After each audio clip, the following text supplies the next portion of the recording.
Hop, assalomu alaykum hammaga. Bugungi darsda Rustdagi o'zgaruvchilar va data type'larni yarmini ko'rib chiqamiz. Ya'ni asosiy bo'lganlarini.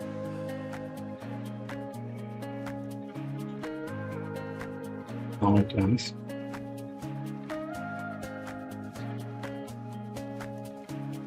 Va birinchi ko'rib chiqadigan ma'lumot turimiz bu int. Rustda int boshqacha, ya'ni Go dasturlashiga o'xshab ketadi. Lekin ozgina farqlari bor. Ya'ni birinchi o'zgaruvchi ochish uchun let o'zidan foydalanib olaman. Ya'ni let bu bizga bir korobka deb hisobga olsak, o'zgaruvchini korobka deb hisobga olsak, xohlaganimizcha ma'lumot tiqishimiz mumkin. Agar uni cheklab qo'ymasak. Ya'ni buni korobka deb tasavvur qiling. Bu yerga birinchi ma'lumot turini yozaman. i8. i8 bu 8 bitli ma'lumot turi int uchun. Ya'ni cheklangan miqdorda. Har bir intda cheklangan miqdorda bo'ladi. Misol uchun edit qilaman hozir. Minus 128 qilaman.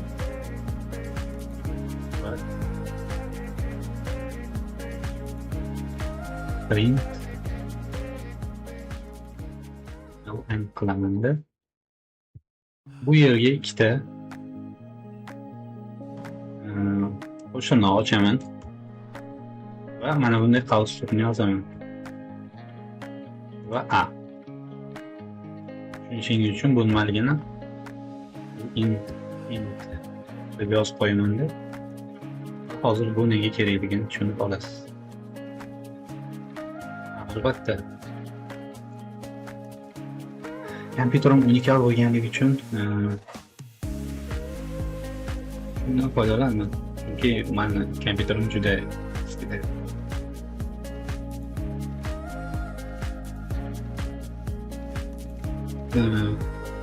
Go run qilaman.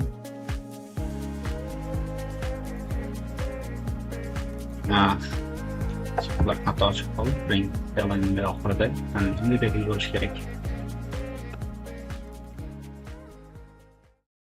Yana bir xato.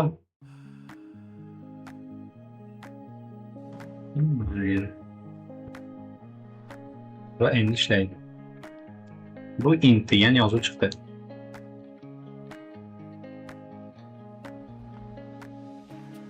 Xo'p, endi qarang. Minus 129 qilaman. Incomplete dasturlash. Bu yerda yozilgan the literal 129 doesn't fit into the type i8. Range is 128 dan 127 gacha. Ya'ni manfiysi maksimalni 128 gacha bo'lishi mumkin. Manfiysi. Musbati 127 gacha bo'lishi mumkin ekan. Qilamiz. 27 agar buni 128 qilsam, albatta xato chiqadi. Chunki cheklangan miqdorda bo'ladi. Agar 127 dan oshsa, bu i16 bo'lishi kerak. i16 ni maksimum esa 32767. Bunaqa bo'ladi. Shuning uchun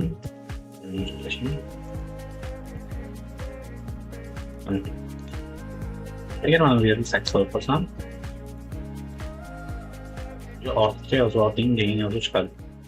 Va bu yerga ham minus qo'yaman. Bu yerga ko'proq bo'ladi. Mana 8 qo'shim bo'ladi. 127. Yani şu 27'den 32 mi 268.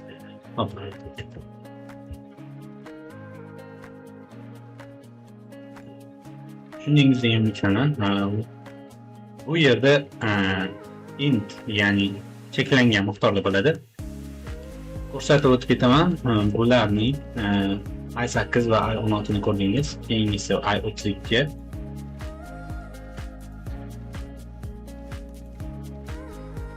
Maksimalni aytish sal qiyinroq. Ya'ni 2 million 147 ming 483 ming nechidir va 898 ming men bilmadim. Eslab qololmaganman. Lekin 2 milliondan boshlanishini bilaman. Va keyingisi bu i64. i64 bu o'sha 2 million keyin allambaloni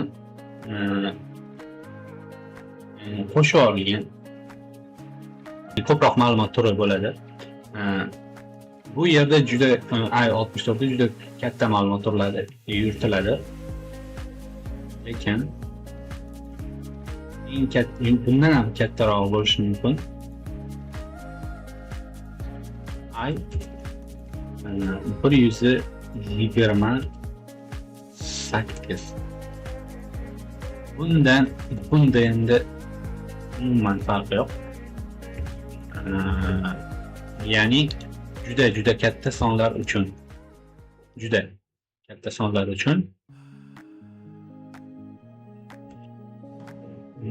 i8 bular nima kerak desangiz, endi cheklash uchun, ya'ni xotirani yaxshiroq boshqarish uchun. i8 qo'la qolsin. Endi eng qiziq narsa u ma'lumot turi ham bor. Ya'ni int ikki turga ajratiladi. U va i. U va i da farqi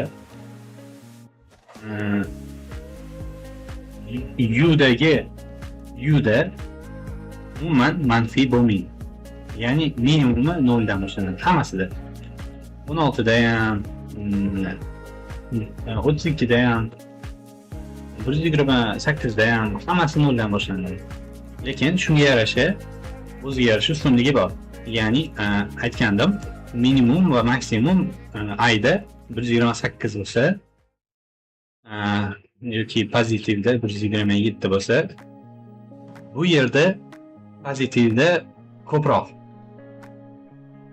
255 maksimum. Ya'ni aydan ko'ra ko'proq. Lekin shuni ustiga yomon tarafi minus yo'q. Va bu eng yaxshi ko'p joylarda ishlatilmaydi, ya'ni ishlatiladi. Chunki bunda minus yo'q.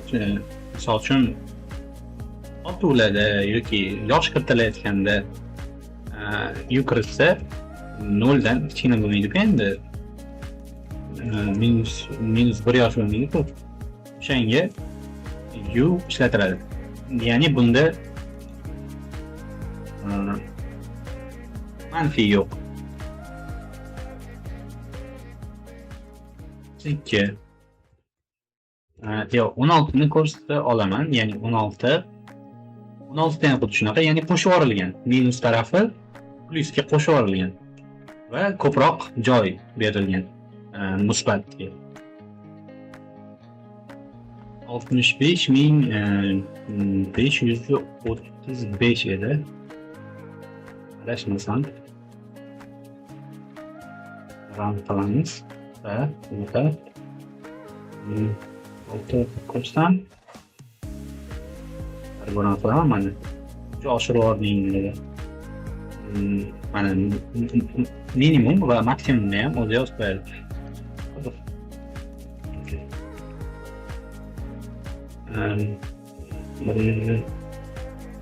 8'dan beradi. To'liq ma'lumot qo'shamiz. Hop, mana maksimum. 28 da ham maksimum bo'ladi. Juda katta sonlar uchun ishlatiladi. Endi eng qizig'i I da ham, U da ham zo'r bo'lim bor.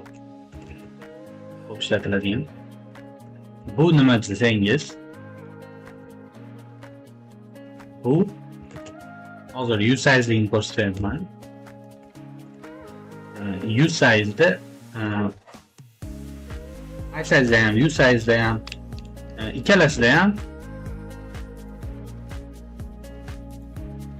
o'sha maksimum minimum sonni to'lig'i user ishlatayotgan kompyuterga bog'liq, ya'ni kuchiga. Agar mening kompyuterim juda ko'p sonlarni ko'tara olsa, yozaveraman. Juda ko'p sonlarni.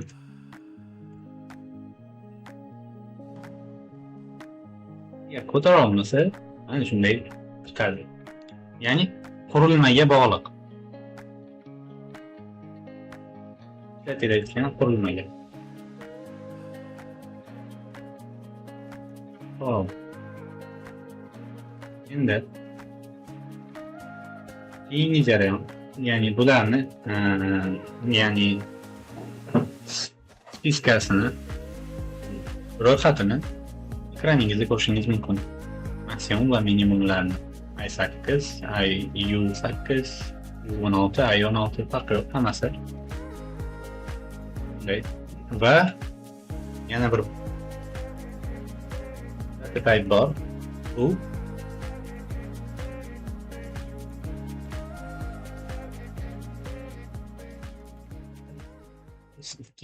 deylik. F32 ni maksimum minimumni eslolmayapman. Lekin bu nima deb so'rasangiz, bu qoldiqli son. Nomi esa float deyiladi. Float. Ya'ni qisqartirilganda F. Qoldiqli son. Bunda I dan ko'ra yoki U dan ko'ra kamroq turlari bor. U32 bilan U32 deman, F32 bilan F64 bor. Shu ikkitasi. Va maksimum minimumini bilish unchalik ham muhim emas. Kim bilib qo'ygan yaxshi. Yodlash qiyinroq, hammasini yodlab chiqish.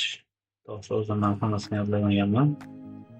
Maksimum birinchisini maksimum 3 dan boshlanadi, 1 dan boshlanadi, 32 F64 3 dan boshlanadi. Shunisini eslab qo'yganman. Ya'ni ishlanadi bu data turda ham, data type'da ham. Shu ikkita turi bo'ladi. Undan keyin yangisini ochib mayli. Olay qilaman, B qilaman yoki mana B qilaman. Biza yana qizig'i bu degani bor. Burada faqat true nima qiladi? True yoki bu yerga olaman-da, B qilaman.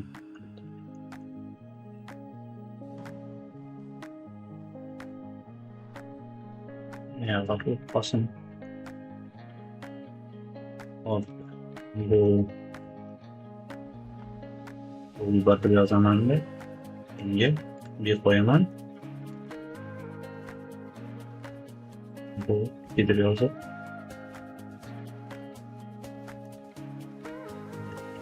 Şimdi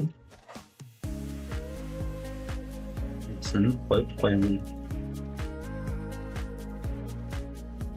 Qanday ishlashini ham tushunib olasiz. ko'rishingiz uchun ko'ran ko'rishingiz mumkin. Bizda boolean type chiqdi. Birinchisi bu boolean 1 true. İkincisi ham true. İkincisini mana ikkinchi turini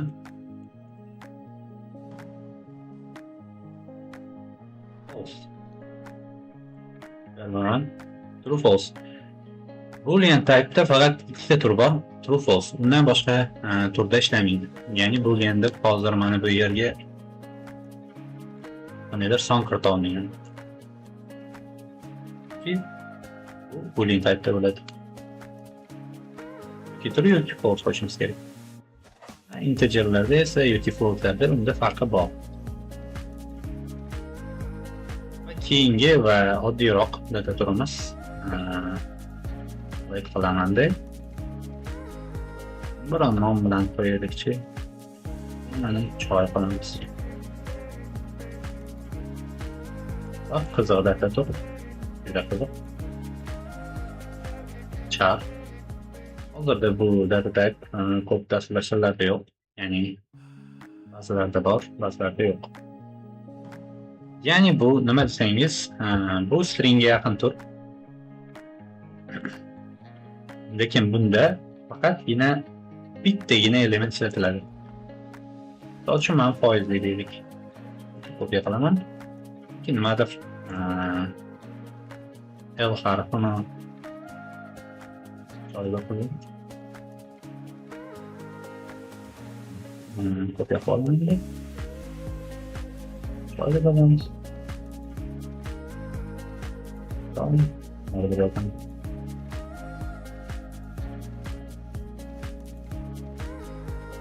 Endi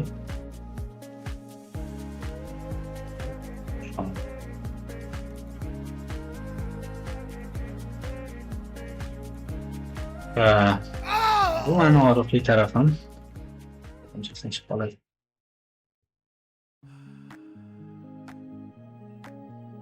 Ko'rishingiz mumkin. Bittagina element choyda va choy birda. Agar bu yerga yana dollar belgisini qo'yib ketsam va ram qilsam, hadini oshib ketding, bo'lib ketdi, char bo'lsa bittagina element ishlab degan ma'noda qiladi. Lekin mana bu yerda harf bo'lsa bitta so'z yozib olsam,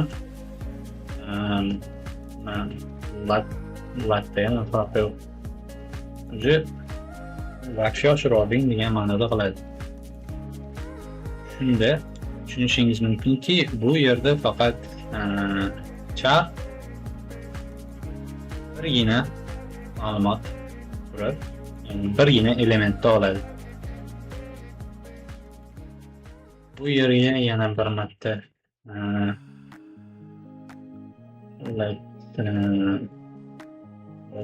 qilamiz. Yo'q. On qilaylikchi. Qoldim. Son qilamizda ay 32 ni qo'yamiz. Endi qarang, bitta narsani eslatib o'tib ketaman. 12 farqi.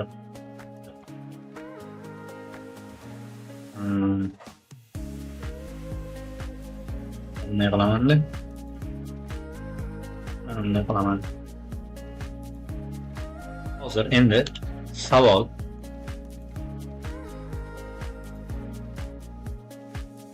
bu hozir ochgan son deganimiz qaysi data turda? Ya'ni i 8 mi, i 16 mi yoki u1 u8 mi yoki u64 mi? Qaysi data type'ida deb o'ylaysiz? Xohlasangiz kommentariyga yozing. Lekin har doim son deb son emas, xohlagan bir o'zgaruvchi ochganingizdan keyin va unga son qilsangiz, u i32 formatida bo'ladi, default. Ya'ni odatiy ravishda. Shuning uchun ko'plar bu yerga berib ketadi ma'lumotini. Bermasangiz ham bo'ladi, lekin i32 deb berib ketadi, ya'ni ortiqcha joylar, ortiqcha narsalar paydo bo'ladi. Hozircha bunda xato chiqmaydi. Ya'ni bu defaultli berib ketdi. Xohlasangiz buni typini tekshirsangiz ham mumkin. Ya'ni faolga tushaman. Yozaman. Type. Hop. Yozsam. Bu narsani hozir ishlatamiz. Ya'ni borrowingni ishlatyapman. Bu narsa bizga typini ko'rsatib ketadi.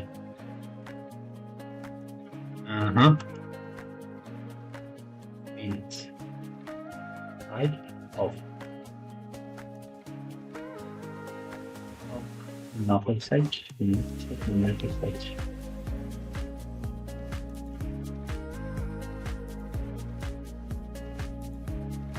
oy.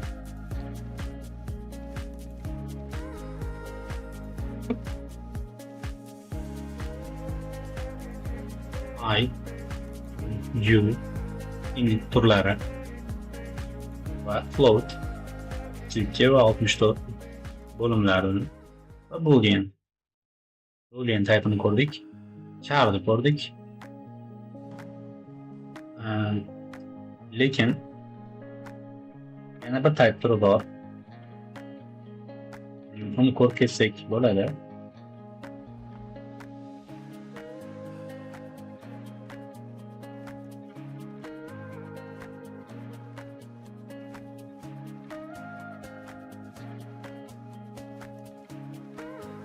Esa bu string. Yani string ochish ikkita yo'li bor. Birinchisi like qilaman, nom beraman, harflarni yozaman va unga str deb yozaman. Ya'ni bu string. Faqat bu stringda ma'lumotlar o'zgarmas bo'ladi. Ochaman.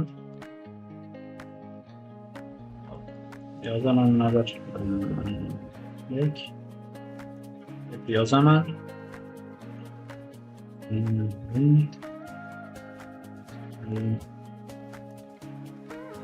Qilaman.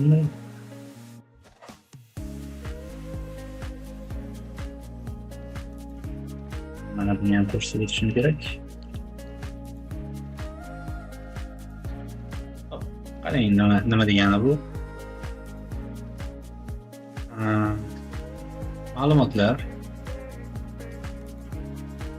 Ma'lumotlar anaqada qayerdaligini tushunmayapti. Nimani qayerdan olib ko'rsaylik, keyin nimadir qo'shib qo'yasanmi degan ma'noda kiritib qo'yilmoqda. Bu rasmiy sintaksisi, ya'ni yozish qoidasi. Shunday qilib yozib ketishimiz kerak. Boshqa tillarda, Python yoki boshqa alohida tillarda, JavaScriptlarda bunday qilish shart emas, shunchaki o'zgaruvchi nomini qo'ysangiz bo'ldi, lekin bu borasida bunday qilish shart. Hop. Endi qilsak bo'ladi. Va albatta mana bu ham inson chiqdi. Stringdagi ma'lumot turlari ikkitalik xalq turida bo'lishi kerak.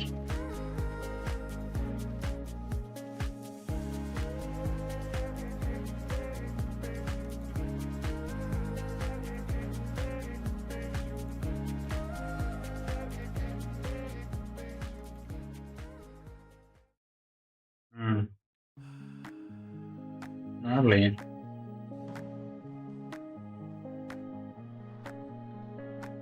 Albatta mana buni qo'yib ketish kerak ekan.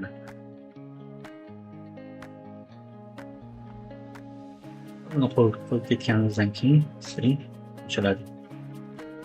Bu nima desangiz, bu borrowing Agar buni qo'ymasangiz, boshqa hech qayerda ishlata olmaysiz. Hech qayerda ishlab ham bo'ladi. Bu shunchaki o'zgaruvchi yana qoladi, ya'ni bu bo'lishi shart. Kelasi darslarda, ya'ni kelajakda o'tiladigan darslarda bu bormangni nimaligini tushuntirib beraman. Bu juda muhim mavzu. Va stringni ikkinchi turiga kelsak, write qilaman deb. Albatta bunga mute, ya'ni mutable o'zgarish. Rastda barcha data type'lar immutable o'zgarmas data turlariga kiradi. Va buni qo'lda o'zgartirish uchun mute degan kodni yozib ketish kerak. Buni xohlaganingizga yozib ketsangiz bo'ladi, mute yoki boolean'ga mute qilsangiz bo'ladi. Ya'ni o'zgartira olish. Hozir bu data type'larni men o'zgartira olmayman. Ya'ni degina false qila olmayman kod orqali. Agar mute bo'lsa, bu o'zgaruvchi bo'ladi. O'zgaruvchi data turlar, harflar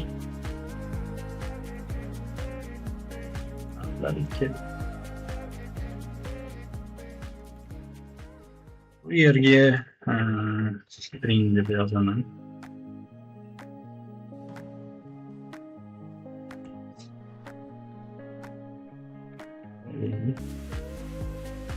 Va ikkita tochka qo'yiladi.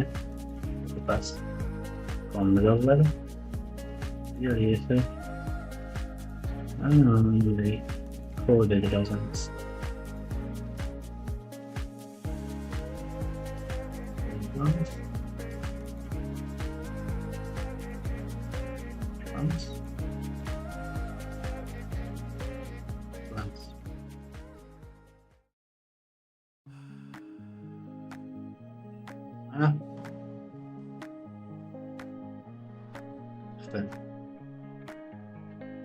Ya'ni Rustda yana bir ajoyib unikal funksionallik bor.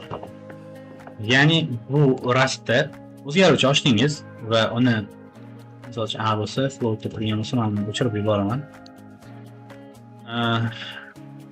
Mana bu yerga mute'lar qo'ydik, o'zgarsin, ya'ni kelajakda o'zgartiraman bu narsani degan ma'noda. Va agar o'zgartirmasangiz, bu mute'ni nimaga qo'yding deb so'raydi. Ya'ni ishlatmasang nima qilasan yozib degan ma'noda. Endi ishlatilmagan narsa bekorchi qolib ketmasligi kerak bu kodlar. Ishlatmasangiz, hozir mana ana printini o'chirib tashladim. Run qilaman. Lekin run bo'laveradi, prosta ogohlantirish bu. A ni yaratgansan, lekin hech qayerda ishlatmayapsan. Shuning uchun A ni o'chirib yubor yoki ishlat. Ishlatmasang o'chirib yubor degan ma'noda qiladi. Ya'ni men kim mute'lar qo'yib chiqdim, lekin hali o'zgartirmaganman.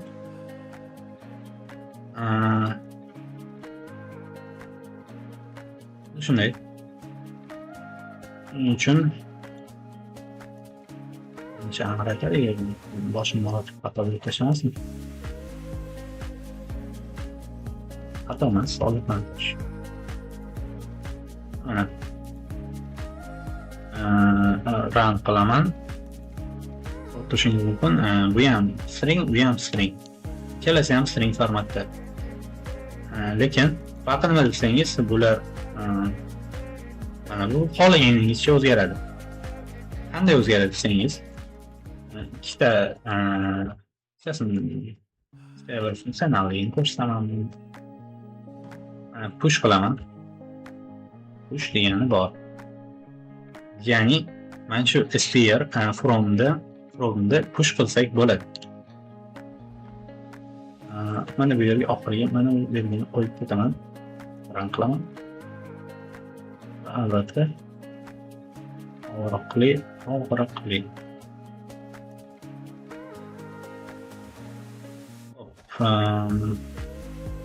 Zo'r. Buni xatolar kuni. Mana connectivity. Mana. Qo'shildi. Oxiriga shu belgi qo'shildi. Ya'ni bunga hozir o'zgartirish kiritdim kod orqali. Yana ikkinchi tur bor, ya'ni men hozir bir belgi jo'natdim. Endi shu narsani olaman-da oxiriga SPF qilib qo'yaman. Endi bunga xohlaganimcha Mazda deganni yozib qo'yaman. Hop, oydot adashiraman dushman. Shoshilgan. Hop. Ko'rishingiz mumkin, Mazda degani qo'shildi va mana bu yerga xohlaganimcha joy tashlashim mumkin va bu yerda joylar hosil bo'ladi. Bu yerga ham shunaqa qilsam bo'ladi, lekin bu muhim emas, muhimi qo'shildi. Ya'ni kod orqali bu narsani o'zgartirdim. Bu rasmni tuzishni o'zgartirdim. Agar bu yerda mute olib tashlab, keyin run qilganimda yorib oldim.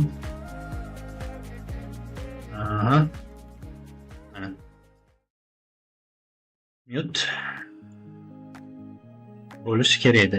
Ya'ni buni o'zgartirasan, ya'ni o'zgartiruvchi data tagga kirgizib qo'y degan gapni qilmoqda. Albatta men bu yerga bitta belgi yozish kerak.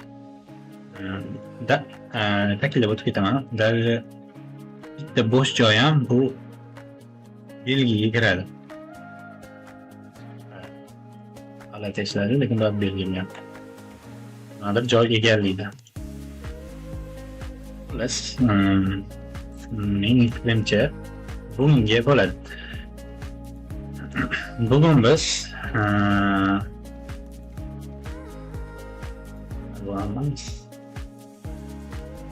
biz int data type'ini va float, boolean, char, string eng muhimlarini o'rganib chiqdik va ularni turlarini ham o'rganib chiqdik. Va bugungi darsimiz tugadi. Barchaga rahmat.